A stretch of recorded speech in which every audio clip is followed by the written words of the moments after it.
Milne. Welcome to the show, Lessons in Life and Love, where I bring you special guests to give you cutting-edge information to help you improve your overall life satisfaction and increase fulfillment in all your relationships. Tonight's show, I'm pleased to introduce Dr. George Sadowski, who believes that functional medicine is the best way to help many people improve their overall personal health and love relationships.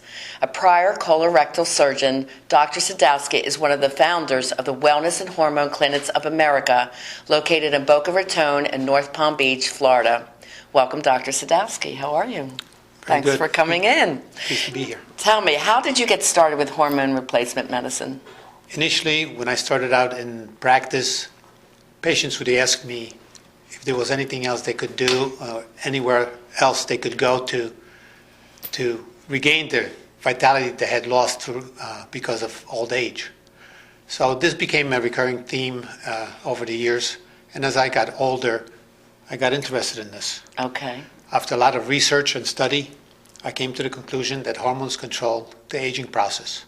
So is this a good procedure for both men and women, and is there a difference between natural hormone replacement and unnatural?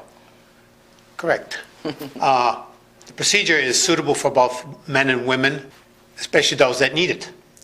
However, you have to be careful, make sure that you're using bioidentical hormones and not those who are derived from animals and synthetic hormones that are made in the lab.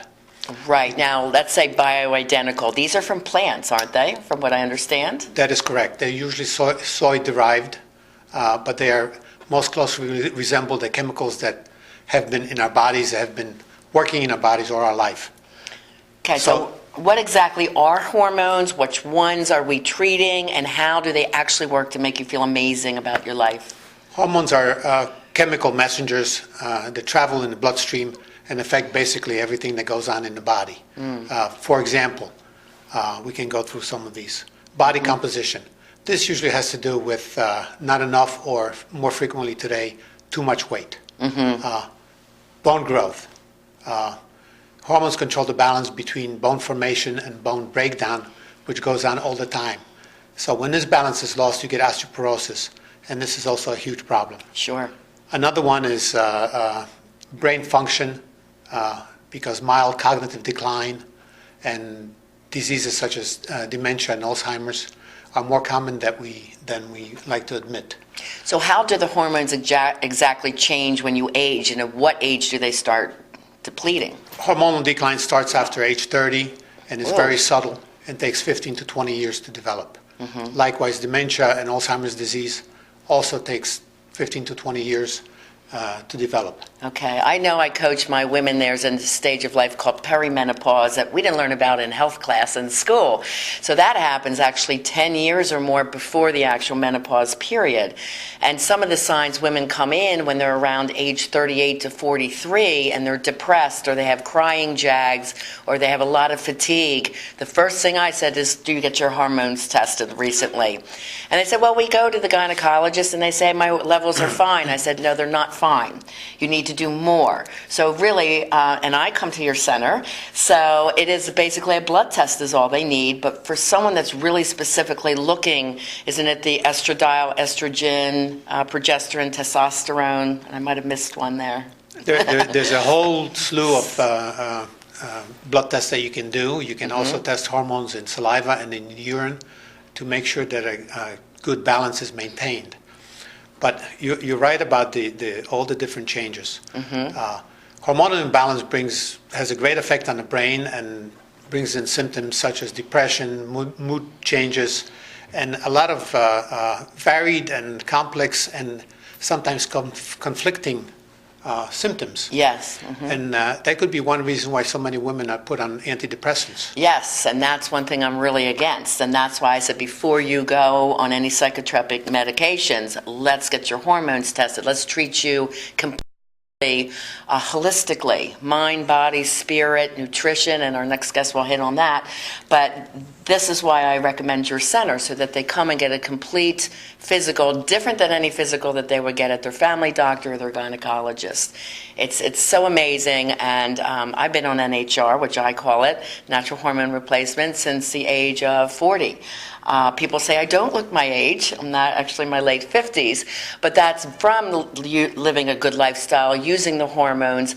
And from what I understand, they basically bring your hormonal level down to an energy and functioning level of about 35 to 38 years old. Is that correct?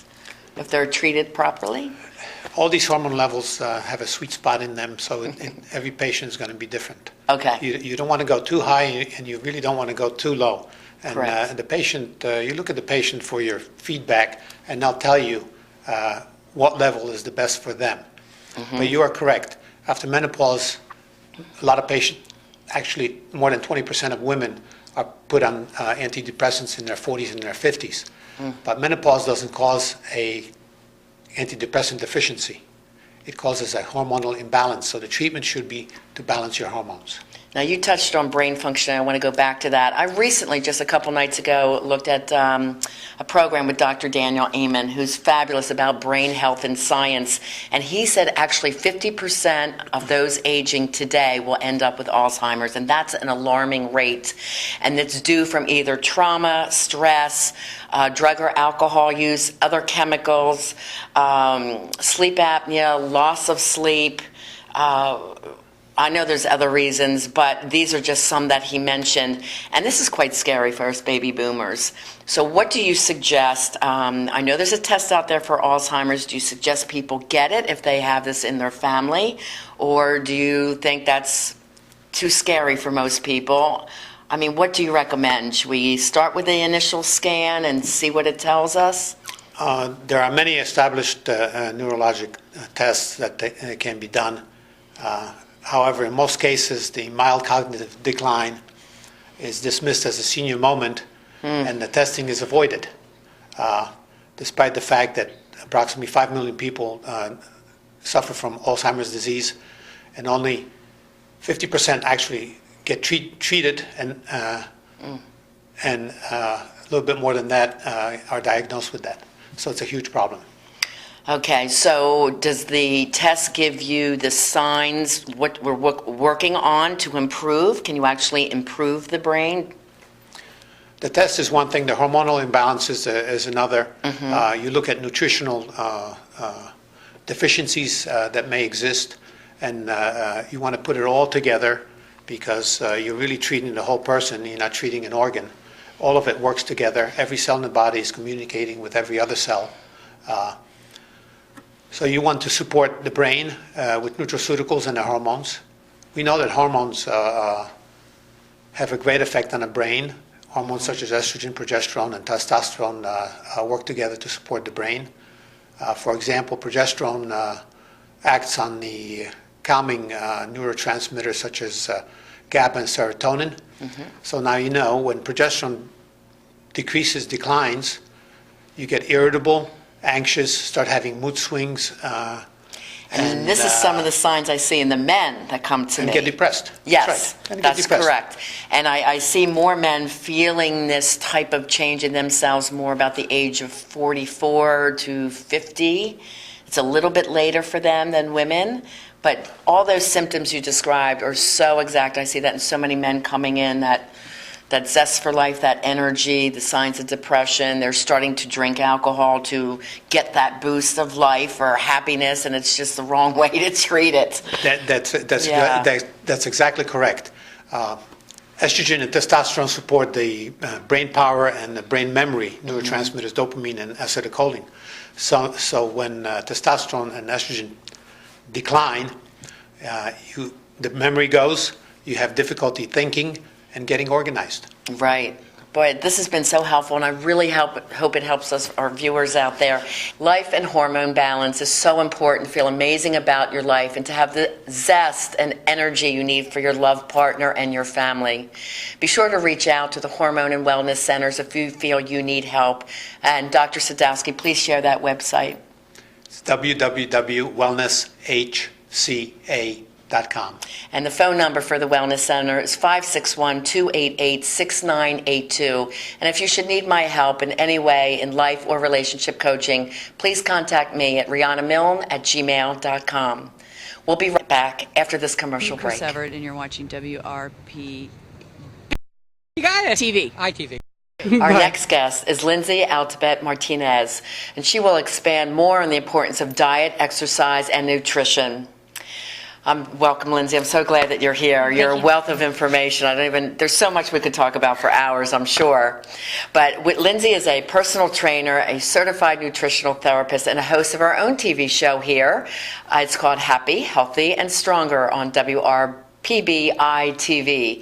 Welcome, Linzi. Could you explain why, you heard our first guest, but could you tell us more why diet, exercise, nutrition, and vitamins is so important in treating your body as part of a holistic wellness system that you should do you should do your entire life? Oh, absolutely, and starting early. Yes.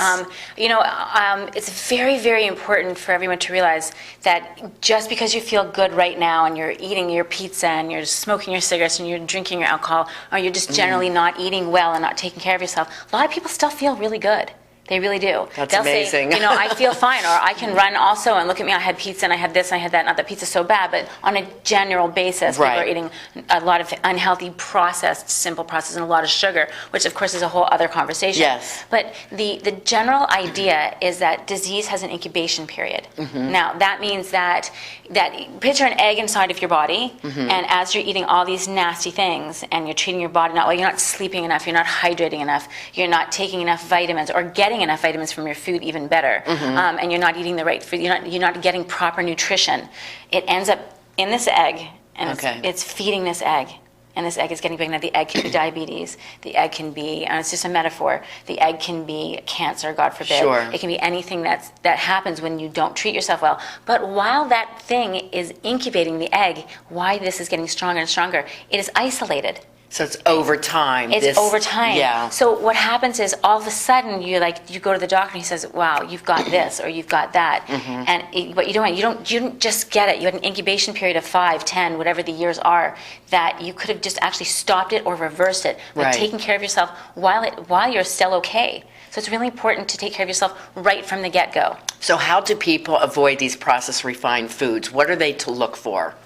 Well, you want to avoid anything that causes a sugar spike. A sugar spike is when your glucose levels go really high, and then insulin comes in, and insulin is a fat-storing hormone. Right. I mean, your toxins are stored in your fat. So it's not necessarily aesthetically that we're saying, or anyone in the health field is saying, you should be thin. It's not aesthetics. For me, it's certainly not aesthetics. Interior. For me, it's really about being healthy, about not carrying that excess weight, because that carries your toxins and that carries your chemicals. Right. So when you stay away from processed foods, which are your simple carbohydrates, like anything that's instant oatmeal versus it's a really good example. Instant oatmeal versus steel cut oats. Right. One takes your body so long to digest, so you have spurts of glucose rather than a glucose spike, which stores the fat immediately. If you're not going to go run a marathon, you certainly don't want to have a simple carbohydrate or a processed carbohydrate. I explain to my people, and I call it the God diet. Simply eat what God provides. So if you think back, what's provided? Nuts on trees, berries, vegetables from the ground, fish in our ocean, and everything that's pure. So nothing with a chemical. And as we were talking about, Alzheimer's is caused by a lot of chemicals in our diet. So, if you go organic, which is fresh, which is natural, nothing from a package. Right. If you eat nothing from a package, you're spot on to a nutritional, healthy diet. No, you've said it right on. I have nothing more to add to that. The only thing I actually could add to that, to be honest, is God did provide animals for us, and for those people that are not vegetarian, you have to be really careful with that too, because we live in a very capitalistic society, and it's very beneficial to us, but it also leaves open-ended choices. Some people are, raising cattle and raising animals for money, and some people are doing it in a grass-fed, a natural. So look for organic on the label. Organic, grass-fed, or pasture-raised. That being because when you're looking at someone who's doing it more for an economical gain, they are feeding the cows the most amazing amount of things to fatten them up. When you eat a fat piece of meat, you're getting the fat from the animal being fattened up. But grass-fed is usually a skinnier cow because it's eating its food, or pasture-raised, and then you're going to get all those nutrients rather than the corn that they're shoving in these animals. And the corn is also GMO, which is a whole other topic. So you really want to stay away from those meats. Really. Great. That's great advice. Now, me working in the schools as a student assistance counselor for many years, I have seen the numbers of children with ADHD just increasing year after year. And I have heard that it is partially from the chemicals in our diet and the food coloring. Have you heard that also to be true, or do you have any tips for parents on that? Yes, the actual coloring in the food is known to be a contributing factor, not the factor, but a contributing factor for any type of learning disability, which is really important for our children because you're buying, like, for example, I'm not going to say names of cereal, but cereals come in colors. It definitely is more appealing for a child to eat a color and for this and for that. But my general consensus is absolutely stay away from that. 100% stay away from that. It's really, really important. There's natural dyes. If you want your kid to have a color and your kid has had any sort of learning issue, or you don't want your kid to have any sort of learning issue, really, do they need the colors? They don't need the colors. What you bring home, your kids will eat. What you want is health for your child. And you know what? I'm also a firm believer in this, and this is a great way to live your life, and it goes along with that because kids are kids. You can't not let them be a kid, okay? There's candy out there. Sure. If you don't bring it home and you have it, and they have only what you've got in the house. That's right. Then let them eat what they want when they're outside Let them eat a bright orange or a pear or an apple. They're colors. Right. You know. But if you don't have it in the house, they can't eat it. That's right. And if they grow up like that, and you can even start to change now, they will not starve themselves, I promise you. Right. But the whole premise is this, and it's the way I tell everyone to live their lives. You have to make sure that if you are eating yuck most of the time, okay, so if you're eating yuck most of the time, and then occasionally you eat really well, it does nothing. However, unfortunately, the opposite is true. Right? And that includes little tastes of little candies and stuff. If you're eating well really most healthy of the time, that if you eat yuck once in a while, that does nothing also. So live your life. Don't have a diet, have a lifestyle. If someone were to now want to switch to this healthier diet, whether we call it the God diet or all natural, is there anything they have to do first to make sure that they're doing it correctly? Or not necessarily? No, it's Okay. God-given fruits Good. and vegetables Easy. and So meats. it's easy. Again, just make sure that you're just know your source of protein, where it's coming from. If you're going to go animal, just know where it's coming from. It's really important. Speaking of that, on something like Netflix, there's a ton of documentaries on what's in our food. I highly advise you watch them, get educated. It's going to totally change your life about how you eat and why you choose what you eat. So get educated. Let's talk vitamin supplements. I'm one who's really pro vitamins. I grew up as a child on vitamins. I probably take 12 a day. But I've also read other reports that they could be dangerous or bad toxins for the liver. What is your take on vitamin supplements? Well, I do food grade vitamins. I think food grades I don't go with anything synthetic, period. I think that we're trying to get as many nutrients as we can from our food. And unfortunately, there's not a lot of choices all the time in America. Yes. The type of way where so many things are so processed. So it may be nutritionally supplemented, enhanced, everything's this. So I take extra. Now, I take extra, but I take food grade, meaning it's derived from food. Where do you get those? Any of them, any store has them. You ask for food grade vitamins. Food grade vitamins, so it's on the label. Yeah. Now, you're taking, there are certain vitamins that have toxicity levels, and you just have to educate yourself. Look, the people are not going to hold your hand through this because it's not FDA approved. There's no FDA approved on vitamins for the most part, right? So no one's going to hold your hand. It's up to us to take hold of our health while you still have the opportunity to do so. Right, correct. Okay, great. What would be the best form of exercise, and how can someone get into a normal routine of exercise when we're so challenged with our work hours today? And how can we help parents to get children into a regular routine of exercise? Children first. Okay. Children first. Now, it's really, really important that you don't emphasize your child needs actual exercise, especially a girl. Right. For me, lots of people say, Linzi, can you train my daughter? Can you train my daughter? I'm like, find a sport for your daughter. Find a sport, an activity she would enjoy. That she would enjoy. Make it fun so it becomes a lifetime. See, what happens when you start really early, you have muscle memory, right? You have muscle memory, so your body, their bodies are going to develop, and when they get older, it's going to be much easier for them to stay fit. Oh, that's great. And as far as an adult is concerned, find something that you love. It doesn't have to be an exercise to go to a gym. It could be walks with your friends. Instead of going for lunch, go have a walk with your friends. Dancing is what I love to do. Go out dancing. Make it something that makes you feel fun. ridiculously alive, and you're going to want to do it. Absolutely. Tell us a little bit about your show here on the station and your coaching, please. Yes. It's Happy, Healthy, Stronger is the name of the show, and it has been nothing but a blessing for me. It's been a way to disseminate more information. It's a lot of nutritional information. It's a lot of, I bring on guests that have some information on why it's important, and they're experts far more than I am. And also on proper exercises to do, and just general health, how to feel ridiculously alive, and how to love your life and take care of yourself in every aspect. I have love and relationships. I hope that you can join me in mine. Thank you. It's well-rounded. Love to. It's not just about diet and exercise. It's about loving your life changes everything. There's Yes. so many things. True, true. Well, she's a wealth of information, as you can see, so make sure you tune into her show on WRPBiTV. And what time does it air? It airs at 8:30 on Okay. Tuesday evening and 8:30 on Wednesday morning. Perfect.